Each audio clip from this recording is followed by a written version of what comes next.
You need buy-in.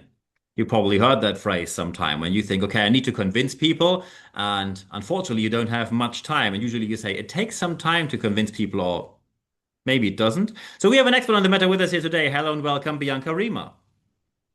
Hi, Niels. Thank you so much for inviting me on the podcast. I'm very excited to talk all about influence and getting buy-in from people.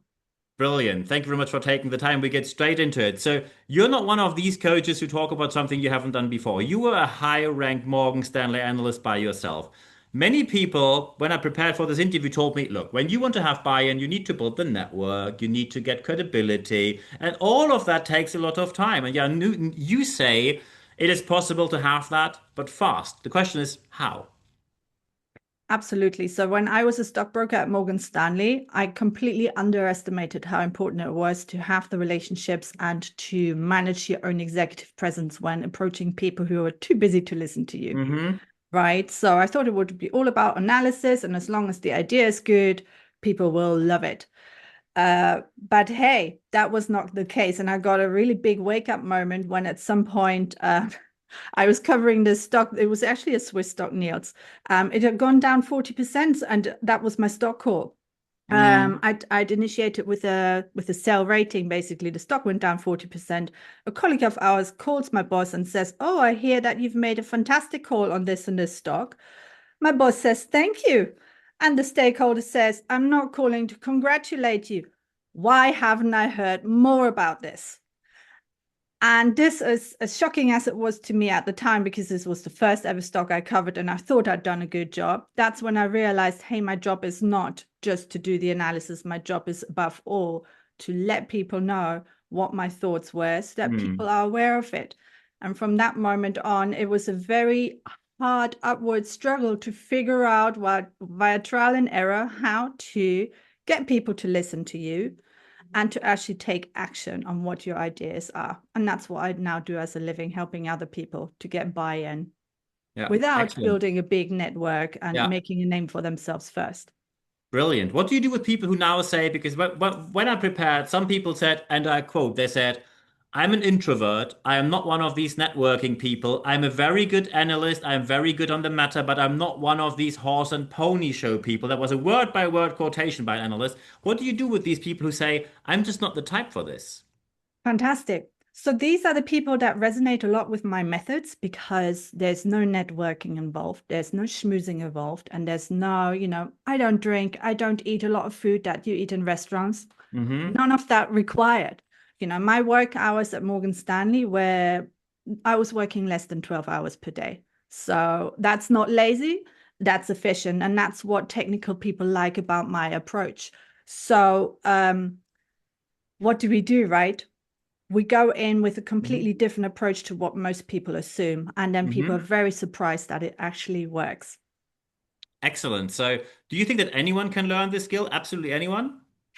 Anyone can learn the skill as long as they're ready to question their own assumptions about what it takes to get buy-in from other people. Mm. What do you think is the most important aspect when you could only choose one, when people want to give you buy-in? Because most people will say when you have the best reasoning on your side, you will get the buy-in from management. Anyone who worked in a corporation will have a hard wake-up call that having the best reasoning on your side does not always get you where you think you should be. So what, in your opinion, is the most important aspect when you could only pick one?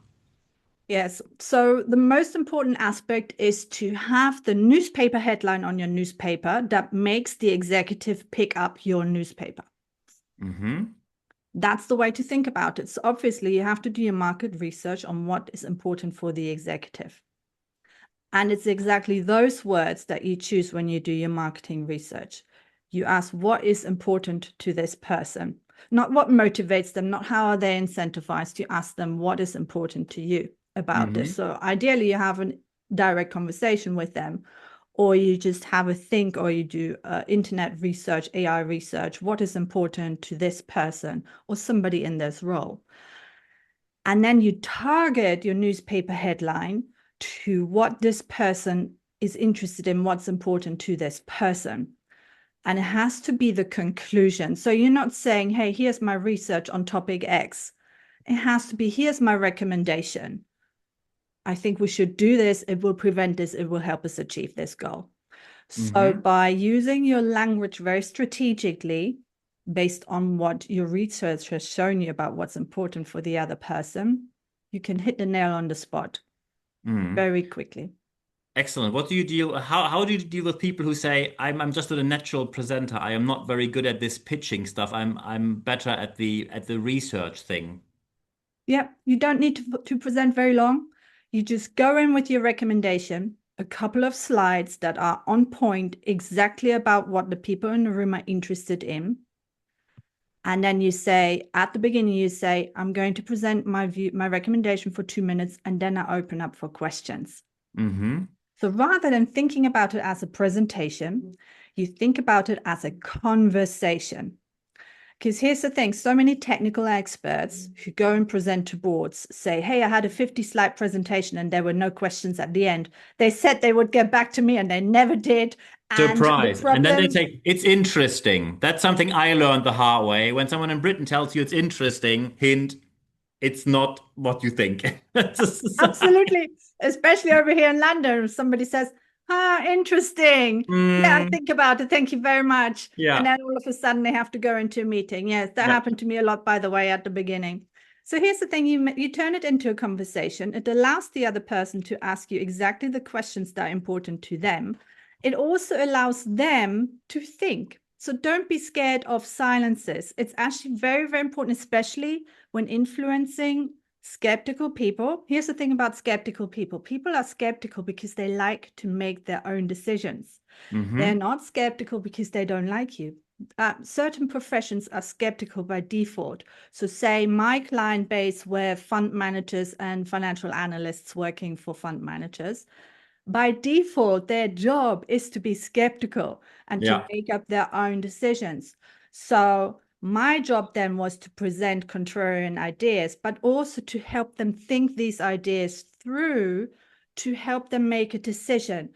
And it doesn't matter whether their decision is aligned with my recommendation or different, because what matters is that they do take a decision.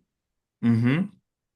Excellent. So, how do you deal with setbacks then? Because some people might say, okay, I tried to learn this method, and they wonder, how quickly will it work? How quickly will I have either the breakthrough or the first big wow moment? How quickly can I implement this? Yes, people are very surprised how quickly this works. So for most people, it works the first time they actually do it. Because here's the big difference. By asking people for a conversation, you get their thinking muscles engaged. It's not a passive, they just have to listen to you, and after 5 seconds, they stop listening. By having this conversation and getting them to ask the questions that they're really interested in, they are actually going to listen a lot more when they get to ask the question. Mm-hmm. And also then that helps them come to a conclusion. And you ask about setbacks. Hey, what's when their conclusion is different from my conclusion? Okay, this is great because they have formed an opinion.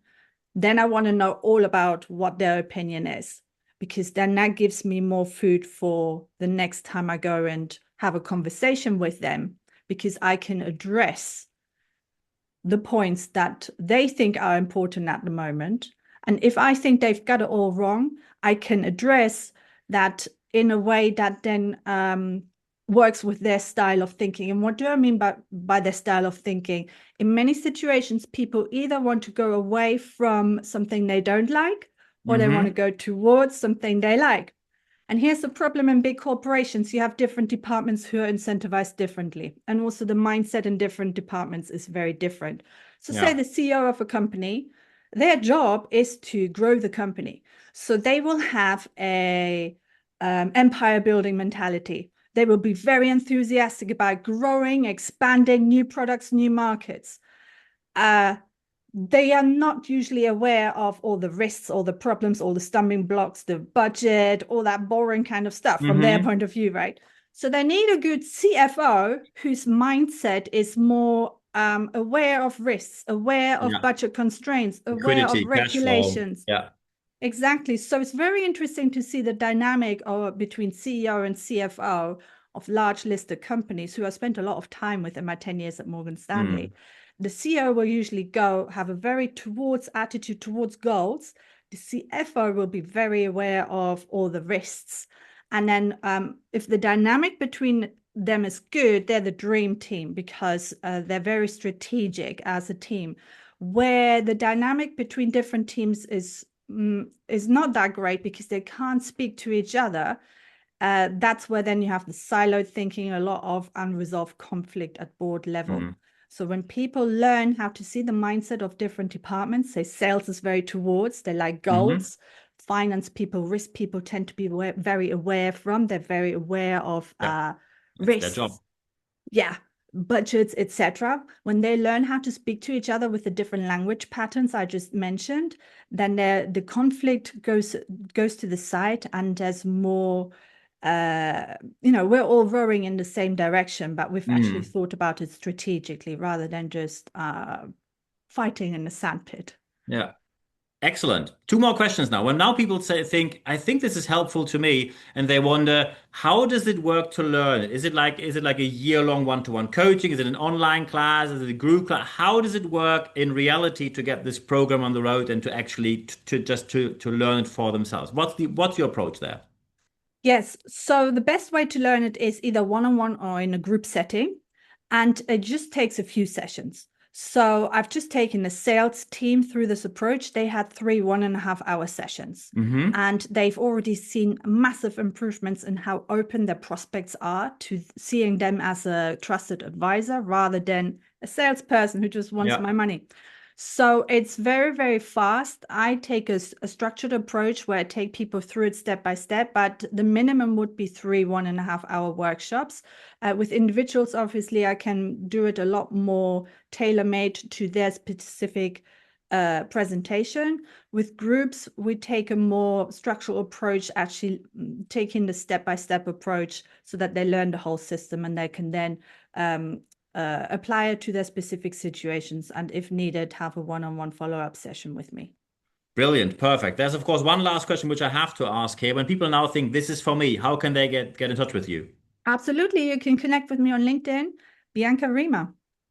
Excellent. So we see executive president influence. You know who to talk to. So at the end of this podcast, there's only one thing left for me to say. Bianca, thank you very much for your time. Absolutely. It's been lovely speaking to you, Niels.